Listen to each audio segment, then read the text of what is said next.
মুজিবুর রহমান মঞ্জু আপনার কাছে আপনি সময় না দিলে আলোচনা ওপেন করবেন না। এই যে পাপি আপা এতক্ষণ যা বললো, আমি বুঝলাম যে উনি অ্যাকচুয়ালি জামাতেরই প্রশংসা করলেন এতক্ষণ।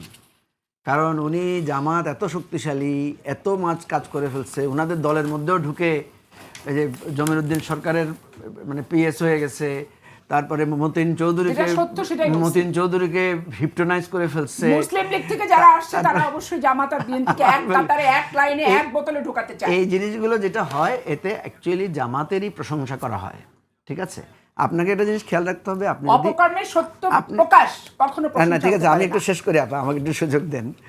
প্রথম কথা হচ্ছে যে আমি আবারও বলছি, আমরা যারা রাজনৈতিক দল করছি আমরা কেউই ধোয়া তুলসী পাতা না।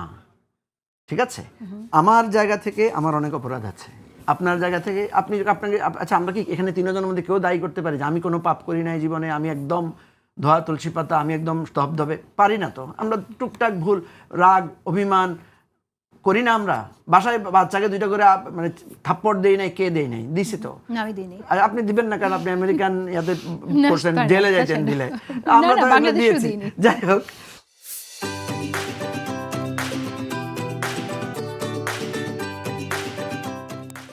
আমি যেটা বলছি যে আমার অপরাধের জায়গা থেকে আমি আপনাকে অপরাধী বললে সেটা ভালো দেখায় না।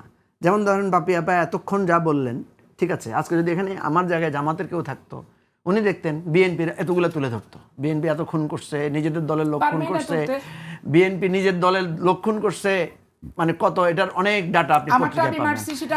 আচ্ছা যাই হোক, না না আমি বলছি সে বলতো আর কি, আমি বলছি না এই জন্য যে ওই যে বলছি পুরানো রাজনীতিতে যাব না, আমার নিজের ঘর ভাঙা, আমি আপনাকে বলবো না যে আপনার ঘর ভাঙা কেন।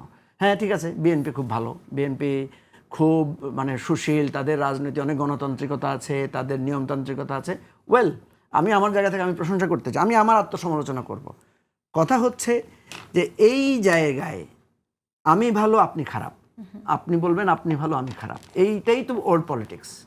আমার কথা হচ্ছে বিএনপি খারাপ হইলে বিএনপিকে মানুষ ভোট দিবে না, জামাত খারাপ হলে জামাতকে লোকেরা ভোট দেবে না। আমরা তো ইলেকশন মানে কি রাজনীতিটাই করছি যে আমি পিপলের কাছে যাব। পিপল কিভাবে দেখছে, পিপল কাকে দুর্নীতিবাজ হিসাবে দেখছে, পিপল কাকে চাঁদাবাজ হিসাবে দেখছে, পিপল কাকে দুশ্চরিত্র হিসাবে দেখছে, এটাই তো আসল কথা।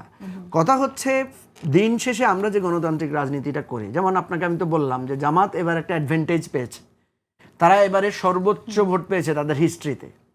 যখন এসে পাবলিক ইমেজে দাঁড়িয়েছে, মানুষ যখন তাকে ভোট দিয়ে, তখন তো মানুষ বিবেচনা করছে যে আমি কি জামাতের যে এমপিরা তাদেরকে ভোট দিয়ে ঠিক করলাম কিনা। আবার একইভাবে বিএনপির লোকদেরকে তো মানুষ ভোট দিয়েছে, বিএনপিকে ক্ষমতায় পাঠিয়েছে।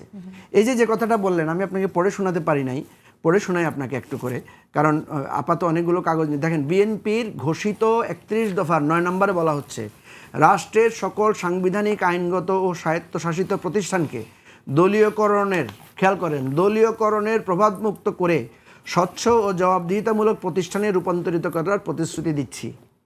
এজন্য প্রয়োজনীয় আইন সংস্কারের মাধ্যমে এসব প্রতিষ্ঠানের পুনর্গঠন করা হবে। গুরুত্বপূর্ণ সাংবিধানিক পদগুলোতে নিয়োগের আগে সংসদীয় কমিটির শুনানি ও ভেটিং প্রক্রিয়া চালুর প্রস্তাব দিচ্ছি, যাতে নিয়োগপ্রাপ্ত ব্যক্তির যোগ্যতা ও নিরপেক্ষতা নিশ্চিত হয়। This is the commitment of BNP. তাহলে আমি আপনাকে বলছি, বিএনপি, আমি কিন্তু একমত আপার সাথে, আপার সাথে, যে বিএনপি ইলেকশনে জিতে তার সব লোক সে নিয়োগ দিবে। এটা যদি তার নির্বাচনী ইশতেহারে থাকতো, তার 31 দফা থাকে, আমার তো কোনো আপত্তি ছিল না। আপনি যেটা করে ভোট নিয়েছেন, যেটা সেল করে ভোট নিয়েছেন, 31 দফা নিয়ে বিএনপি কিন্তু প্রচুর ওয়ার্কশপ করেছে। সেইটা যখন আপনি মানবেন না, আমি তো আপনার বিরোধিতা করবো, আপনার এই ভুলটা ধরাই দিব, এটা আমার দায়িত্ব। আচ্ছা ঠিক আছে, আমি আপনাকে শেষ করি আমার কথা, আমি আমার কথাটা শেষ করি। দেখেন এখানে আপা বলেছেন যে আপনি জামাত ছেড়েছেন, জামাত কিন্তু আমাকে বহিষ্কার করেছে। ঠিক আছে, কেন করেছে? সংস্কারের একটা ইস্যুতে। ওই আলোচনাটা আমরা অনেকবার করেছি, আমি এটা নিয়ে করবো না। জামাতের, আপনি আমাকে বলে, জামাতকে ডিপেন্ড করার জন্য জামাতের লোকদেরকে আপনারা ডাকবেন, কোনো অসুবিধা নাই। আমার কথা হলো বাংলাদেশে জামাতকে ফুলে ফলে প্রলোভিত, সুশোভিত করেছে কে?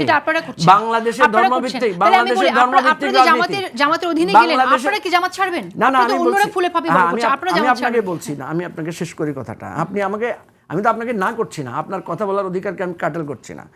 আমি বলছি বাংলাদেশে এই যে বলছেন ধর্মভিত্তিক রাজনীতি, মসজিদ ভিত্তিক রাজনীতি, ধর্মভিত্তিক রাজনীতিটা চালু হলো কখন থেকে? আবার এক নাম্বার। 2 নম্বর হচ্ছে মসজিদ ভিত্তিকে মসজিদে গিয়ে সব রাজনৈতিক নেতারা বক্তৃতা দিচ্ছেন না, সবাই তো দিচ্ছেন। শেখ হাসিনা মদিনা সনদের রাজনীতির কথা বলছেন না, ধর্মের রাজনীতির কথা। আমার কথা হচ্ছে সংবিধানে রাষ্ট্রে যদি ধর্মভিত্তিক রাজনীতি চালু থাকে, আপনি আরেকটা ধর্মভিত্তিক রাজনীতিকে নিষেধ করতে পারবেন না। তো আপনি রাষ্ট্রীয়ভাবে ব্যবস্থা নেন না, সেটা কেউ নিষেধ বোধহয় এখানে করার কথা না। কেউ বলছে আমি না, বলছি, দ্বিচারিতা নিয়ে কথা আমি হচ্ছে। আপনাকে বলছি যে এই যে আপনি বলছেন যে কোরআন শরীফ ছুঁয়ে সে মিছিলে যাচ্ছে, কোরআন শরীফ ছুঁয়ে সে ছাত্রদলের সাথে মারামারি যাচ্ছে, তো এটাই তো তার রাজনীতি। সে তো এই রাজনীতিটাই করছে।